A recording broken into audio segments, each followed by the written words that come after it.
श्री शिवाय नमस्तुभ्यम हर हर महादेव। श्रावण मास की कथा श्रृंखला और आज बारी है 27वें अध्याय की।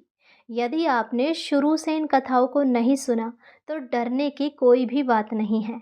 आप इन अंतिम दिनों में भी इन अध्यायों को सुनकर शिव जी की असीम कृपा प्राप्त कर सकते हैं।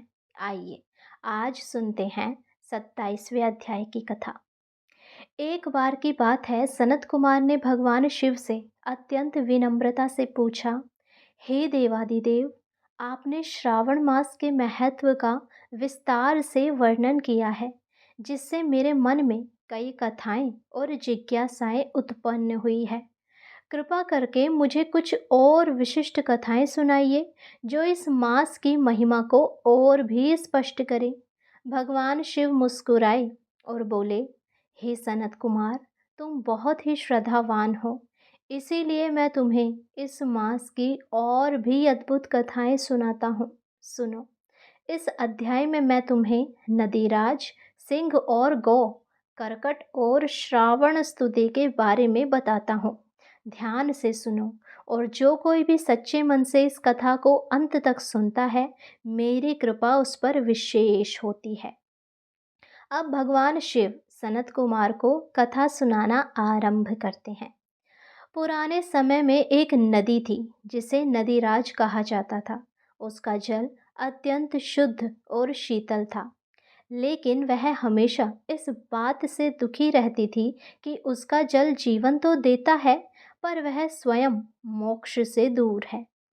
एक दिन उसने निश्चय किया कि वह श्रावण मास में भगवान शिव की आराधना करेगी। नदीराज ने श्रावण मास में अपने जल को शिवजी पर अर्पित किया और व्रत लिया कि हर दिन वह अपने जल से शिवजी का अभिषेक करती और सच्चे मन से उनकी स्तुति करती। उसकी इस भक्ति से प्रसन्न होकर भगवान शिव प्रकट हुए और बोले, हे नदीराज, तुमने अपनी पवित्रता और भक्ति से मुझे प्रसन्न किया है।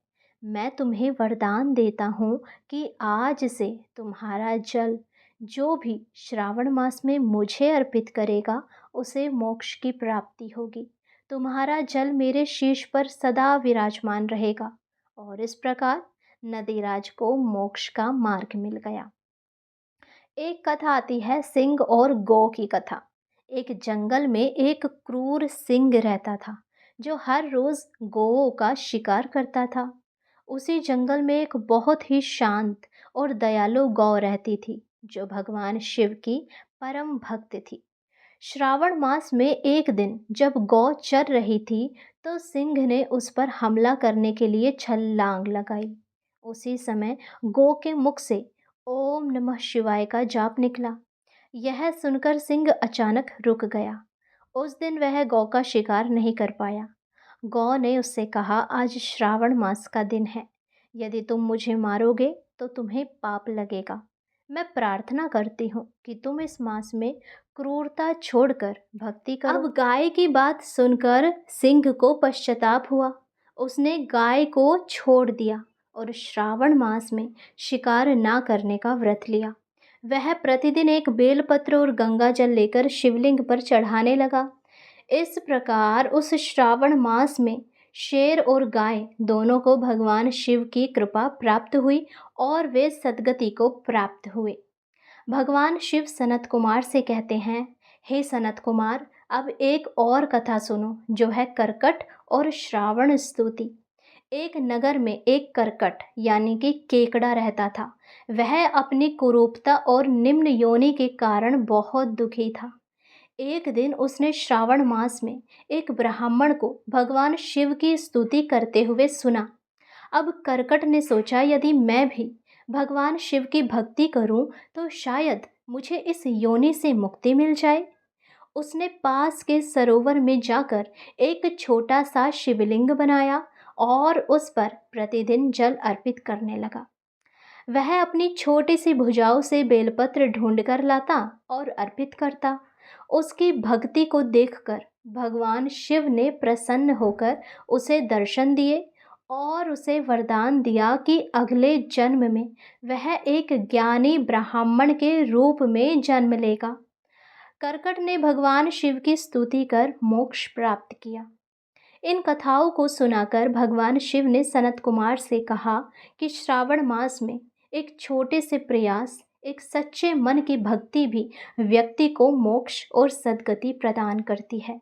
इस मास में हर जीव की पुकार मुझ तक पहुंचती है। इन कथाओं से भी स्पष्ट होता है कि श्रावण मास में भक्ति का कोई भेद नहीं होता, चाहे वह राजा हो, पशु हो या कोई साधारण जीव। हर कोई जो भी भगवान शिव को सच्चे मन से याद करता है, भगवान शिव उनके लिए हमेशा खड़े रहते हैं। यदि आपको ये कथाएं सुनकर मन में शिव भक्ति जागी हो तो इन कथाओं को सबके साथ शेयर करें, हमारे चैनल को सब्सक्राइब करें और वीडियो को लाइक करें।